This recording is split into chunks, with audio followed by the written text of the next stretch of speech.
Dios te bendiga, te hablamos de parte de una mano amiga en Reno, Nevada. Y queremos seguir hablando y compartiendo la palabra de Dios con todas las personas en las redes sociales. Y nuestra intención es pues llegar a muchas personas para que oigan la palabra de Dios, escuchen el mensaje de salvación y de esperanza que pues tenemos los seres humanos solamente en Cristo. Aparte de Cristo no hay esperanza, no hay quien salve, no hay quien haya vencido la muerte, el pecado, todos los enemigos que el hombre tiene. Solamente el Señor Jesucristo, así que solamente Él puede darnos esperanza y salvación.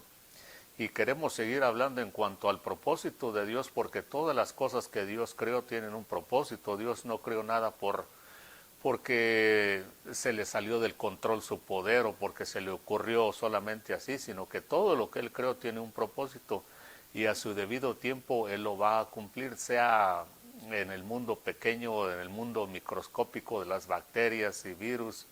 Hemos hablado como en ocasión, en el caso del profeta Jonás, Dios dice, la palabra de Dios, que ya tenía un pez, ya tenía un barco, ya tenía un árbol allí para Jonás que lo protegiera del calor, ya tenía un gusano, una bacteria, todo, Dios tiene todo, para Él no hay ninguna casualidad, ni nada le toma por sorpresa, y si nosotros vamos y estudiamos la palabra de Dios, pues nada nos va a tomar por sorpresa, porque lo que sucede hoy en día ya se había hablado hace miles de años atrás. En esta ocasión queremos hablar el propósito, seguir hablando del propósito de que Dios tiene con la iglesia cristiana a la que Él fundó, cuando le dijo a los apóstoles, ¿quiénes dicen los hombres que yo soy? Y le dijeron, tú eres el Cristo, el Hijo del Dios viviente, le dijo Pedro. Y él le dijo, pues yo también te digo que tú eres Pedro, y solamente permanece como Pedro. Y dijo, y sobre esta roca, hablando de sí mismo, voy a edificar mi iglesia, ese grupo de personas que ni las puertas del infierno van a poder detenerla, ni van a poder prevalecer, porque esa era una promesa que incluso Dios le hizo a Abraham. Tu descendencia va a poseer las puertas de sus enemigos. Lo mismo le dijeron a Rebeca, a sus parientes. Y así Dios le prometió al pueblo de Israel y a la simiente, especialmente al Señor Jesucristo. Y por eso entonces cuando Él murió y fue dice, a los lugares más profundos del infierno, de la parte de la región de los muertos, que es el infierno. En el Salmo 24 estaba esa profecía donde dice que ¿quién es este Rey de la Gloria? Y dice, Jehová de los ejércitos es el Rey de la Gloria. Y dice, ábranse puertas eternas, dice, porque va a entrar el Rey de la Gloria. ¿Quién es este Rey de la Gloria? Dice, el Señor Jehová de los ejércitos, hablando del Señor Jesucristo cuando descendió a aquel lugar, las puertas del infierno que jamás se habían abierto a nadie, porque todo el que llega allí pues ya no sale jamás, excepto el Señor Jesucristo. Entonces pues como Él venció, pues venció y conquistó las puertas de los enemigos y se empezó a cumplir lo que Él dijo, ni las puertas del infierno van a poder prevalecer contra mi iglesia. Entonces queremos ver como iglesia qué responsabilidades tenemos, porque no solamente de que nos llamemos cristianos y vivir una vida como a nosotros pues se nos antoje, tenemos responsabilidades, y Dios, para que hagamos la diferencia en este mundo, nos dejó poder. En el libro de Hechos dijo, va a venir el Espíritu Santo sobre ustedes para que me sean testigos, dice, les va a dar poder para que me sean testigos en Jerusalén, en Judea y hasta lo último de la tierra. Así que Dios no nos ha dejado ahí nomás a la aventura. Él nos dio poder, nos ha dado armas para que nosotros demos una buena pelea y seamos más que vencedores en Cristo Jesús y sigamos conquistando las puertas de los enemigos. Entonces vean lo que dice la palabra de Dios para aquellos que son creyentes, que aceptaron a Cristo y que son nacidos de nuevo.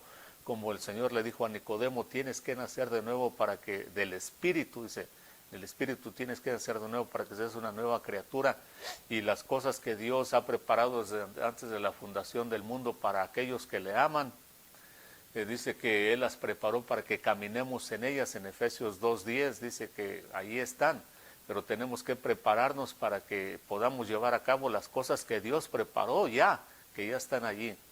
Y si cumplimos con el propósito, porque en el propósito que Dios le designó a una persona, a un cristiano, así como lo hizo con los profetas y con reyes, En ese propósito, escuche, está todo lo que uno necesita.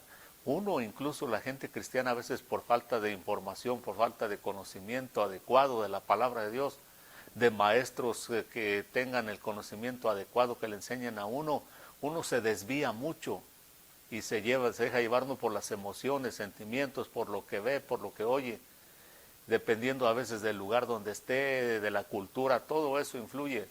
Pero si vamos y le preguntamos a Dios, ¿cuál es mi propósito? Ya tenemos una ventaja muy grandísima. ¿Por qué? Porque dentro del propósito que Dios tiene con nosotros está todo lo que necesitamos.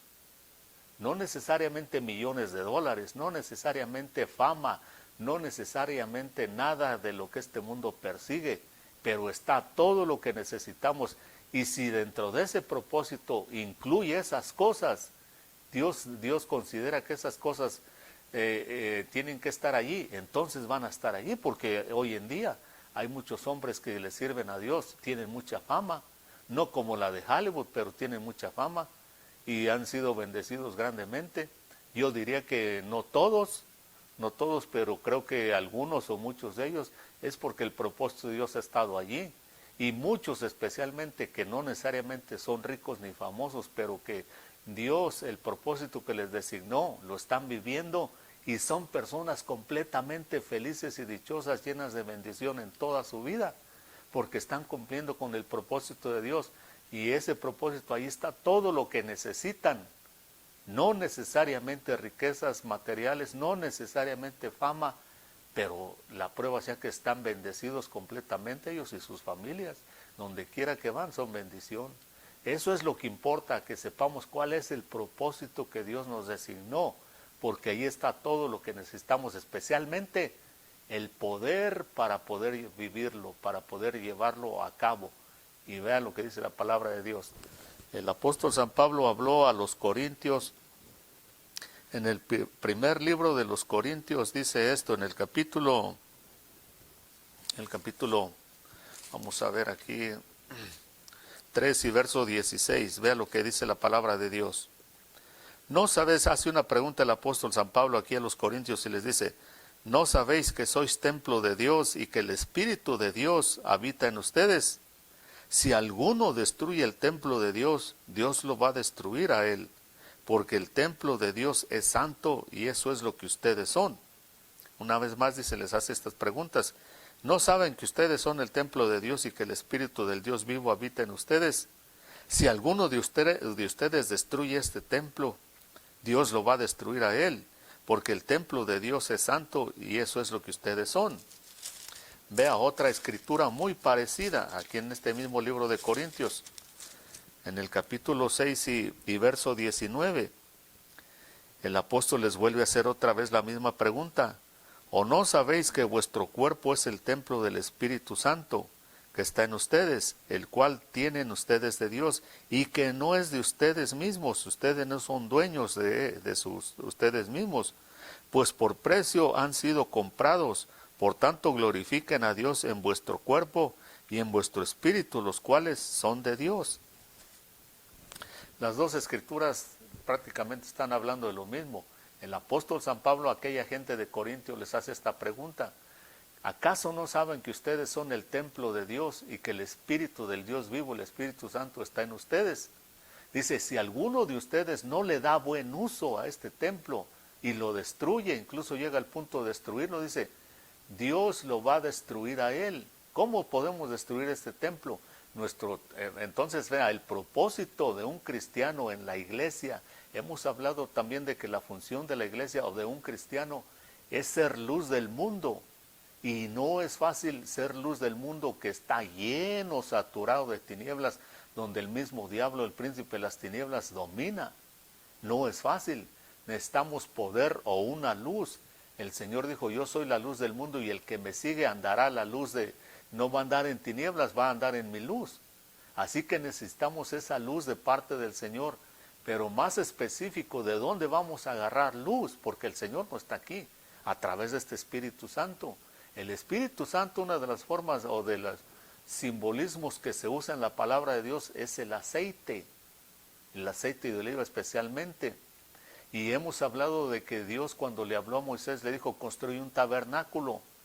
Y dos partes del tabernáculo eran el lugar santo y el lugar santísimo. En el lugar santo estaba el candelero y estaba la mesa con los panes de la proposición, que significan realmente la iglesia hoy en día, en la era cristiana, la iglesia, porque el candelero en el libro de Apocalipsis le dice al Señor Jesucristo a Juan que Él anda caminando entre los candeleros, dando a entender que entre las iglesias 7 candeleros representaban las 7 iglesias del Apocalipsis. Entonces el candelero representa a la iglesia cristiana, pero el candelero tiene que tener aceite porque si no se queda en oscuridad. Y era el trabajo del sacerdote de estar constantemente vigilando que tuviera aceite el candelero y no se fuera a quedar en oscuridad, porque era equivalente a que Dios no estaba, porque Dios es luz. El Señor dijo, yo soy la luz del mundo, y donde el Señor no está, hay tinieblas y oscuridad y mucho mal, mucha tragedia. Pobre de las personas que no quieren a Cristo como Señor y Salvador, porque Él es la única luz del mundo.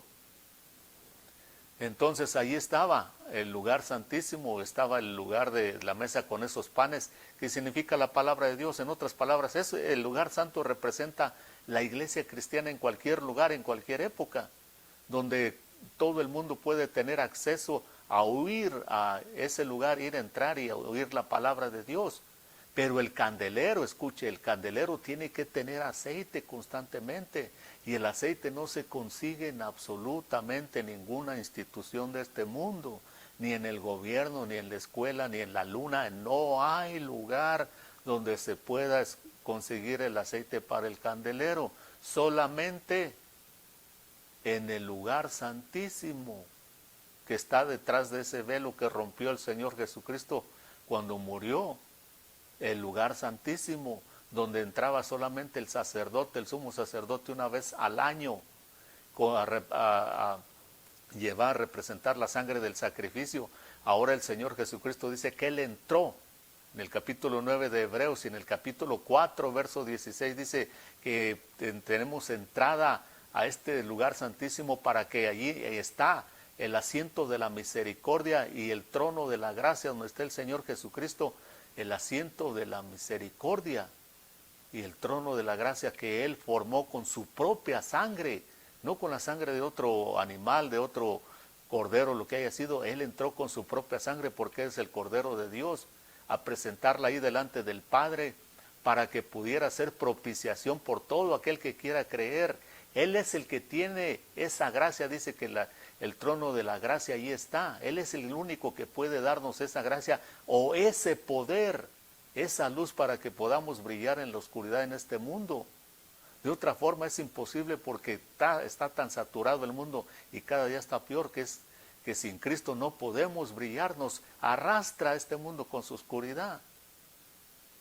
Solamente entrando al lugar santísimo es que podemos obtener de ese aceite también, porque el Señor Jesucristo, en el libro de Romanos, el apóstol San Pablo lo pinta cuando habla de Israel, dice que Él es el buen olivo, Él es olivo, el que nos da el aceite, porque eso es lo que produce el olivo, aceite.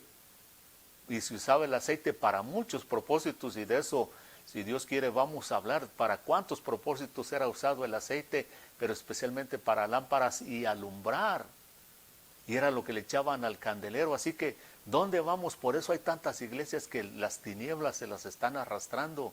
Conocen la palabra de Dios, saben muchísimo de la palabra de Dios, pero no tienen aceite porque no les gusta orar, no les gusta. Yo veo iglesias grandes, conozco iglesias grandes que se reúnen solamente a oír la palabra de Dios, lo cual está bien, pero no tienen poder.